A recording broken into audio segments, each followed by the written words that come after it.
Hello student, আমি পিঙ্কি মুখার্জি। আজকে তোমাদের সাথে ওয়ার্ডের মধ্যে গ্রাফিক্স অবজেক্ট অ্যাড করা সম্বন্ধে কিছু আলোচনা করব। আমরা এই গ্রাফিক অবজেক্ট ওয়ার্ডে কেন ব্যবহার করি এবং কিভাবে আমরা এই গ্রাফিক ব্যবহার করে কোনো তথ্যকে আকর্ষণীয় করে তুলি। না কোনো টেকনিক্যাল রিপোর্ট বা নিউজ লেটার বা বন্ধুকে কোনো চিঠি লেখার সময় আমরা এই গ্রাফিক্সের ব্যবহার করি এবং এই গ্রাফিক্স ব্যবহার করে তথ্যকে আমরা আরও বেশি আকর্ষণীয় করে তুলি।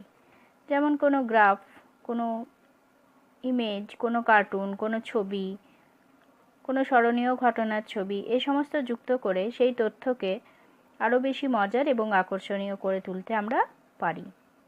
তো এই যে তথ্যগুলো আমরা ব্যবহার করি ওয়ার্ড ডকুমেন্টে, এই পিকচার, চার্ট, ইমেজ, ছবি, বিভিন্ন ধরনের শেপ, এইগুলোকে আমরা অবজেক্ট বলি।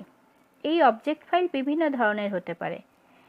এর মধ্যে কোনো পিকচার ফাইল হতে পারে, কোনো ডকুমেন্ট ফাইল হতে পারে, কোনো মিউজিক সাউন্ড ফাইল হতে পারে, সমস্ত কিছুই অবজেক্টের মধ্যেই পড়ে। ওয়ার্ড প্রসেসরে ব্যবহৃত হয় এমন কিছু অবজেক্টের নাম হলো ক্লিপার্ট, পিকচার, চার্ট, শেপ ইত্যাদি। এর মধ্যে ক্লিপার্ট জিনিসটি কি? ডকুমেন্টের কম্পিউটারে কিছু পূর্ব নির্ধারিত ছবি থাকে, যে ছবির মাধ্যমে আমরা ডকুমেন্টকে অনেক বেশি আকর্ষণীয় করে তুলতে পারি। এই ছবিগুলিকে আমরা ক্লিপার্ট বলি। যেমন বন্ধুকে শুভেচ্ছা জানানোর জন্য তার জন্মদিনে কিছু বেলুনের ছবি অ্যাড করে আমরা তাকে কিছু টেক্সট পাঠাতে পারি। এরকম কতগুলো ওয়েবসাইট যেখান থেকে আমরা ফ্রিতে কিছু ক্লিপার্ট ছবি ডাউনলোড করতে পারি, সেগুলি হলো openclipart.org, pdclipart.org, clicker.com, freeclipartnow.com, wpclipart.com। এবারে আমরা মেন জিনিস সে চলে আসি, কি না ডকুমেন্টে কিভাবে ক্লিপার্ট যুক্ত করব।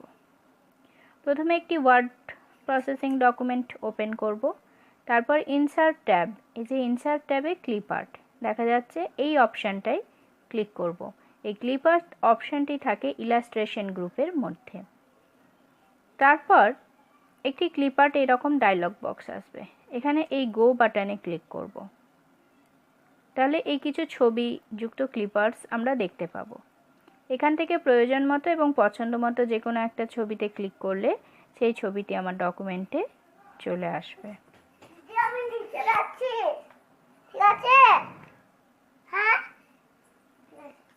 যেমন দেখে নিই একবার প্রসেসটা। এখানে ইনসার্ট ট্যাবে ক্লিক করলাম, ইলাস্ট্রেশন কমান্ড গ্রুপে ক্লিপার্ট, এখানে গোতে ক্লিক করব, যে কোনো একটা ছবি ওপর ক্লিক করব, তাহলে এই ছবিটি আমার ডকুমেন্টে চলে আসবে। এটি হলো ক্লিপার্ট সংযোজন। এরপর আমরা ডকুমেন্টে ওয়েবসাইট থেকে কিভাবে ক্লিপার্ট সংযোজন করব। প্রথমে নির্দিষ্ট ওয়েব ব্রাউজার ওপেন করব, তারপর ক্লিপার্ট ওয়েবসাইটটির নাম টাইপ করব, যে ওয়েবসাইটগুলো আমরা উপরে দেখলাম। তারপর সেখানে সার্চ বক্সে যে ক্লিপার্টটি আমরা সংযোজিত করতে চাইছি সেই টেক্সটটি টাইপ করব, দিয়ে সার্চ বাটনে ক্লিক করলে সেরকম অনেক ক্লিপার্টের ছবি সেখানে দেখতে পাবো। সেখান থেকে প্রয়োজন মতো ছবির ওপর ক্লিক করে ডাউনলোড বাটনে ক্লিক করতে হবে। এরপর ডকুমেন্টে আমরা কিভাবে পিকচার যোগ করব। পিকচার হচ্ছে আমার কম্পিউটারে যে ছবিগুলি থাকে সেই পিকচারগুলি কিভাবে অ্যাড করব। একই প্রসেস, ইনসার্ট বাটন, সেখানে পিকচার অপশন, ইলাস্ট্রেশন গ্রুপের মধ্যে পিকচার ডায়লগ বক্স ওপেন হবে। এখান থেকে নির্দিষ্ট পিকচার সিলেক্ট করে ইনসার্ট বাটনে ক্লিক করব, তাহলে পিকচারটি আমার চলে আসবে। প্রসেসটা একবার দেখে নিই। প্রথমে ইনসার্টে গেলাম, এখানে পিকচার, এই পিকচার ডায়লগ বক্স আসলো। আমি যদি চাই অন্য কোনো ড্রাইভ থেকে পিকচার আনবো, সেই ড্রাইভও সিলেক্ট করতে পারি।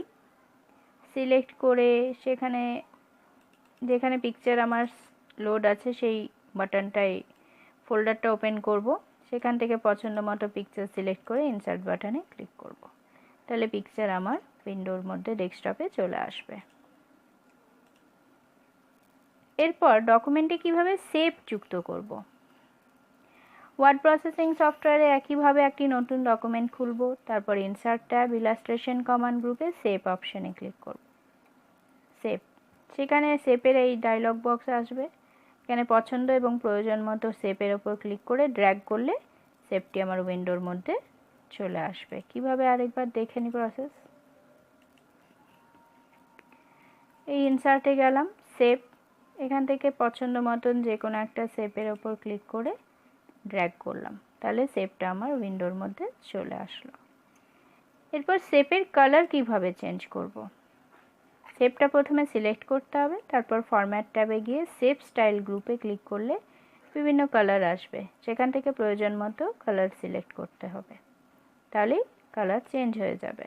কিভাবে, এই যে ফরম্যাট ট্যাব, সেখান থেকে এই সেভের কালার পছন্দ মতো কালার চেঞ্জ করলে কালার চেঞ্জ হয়ে যাবে।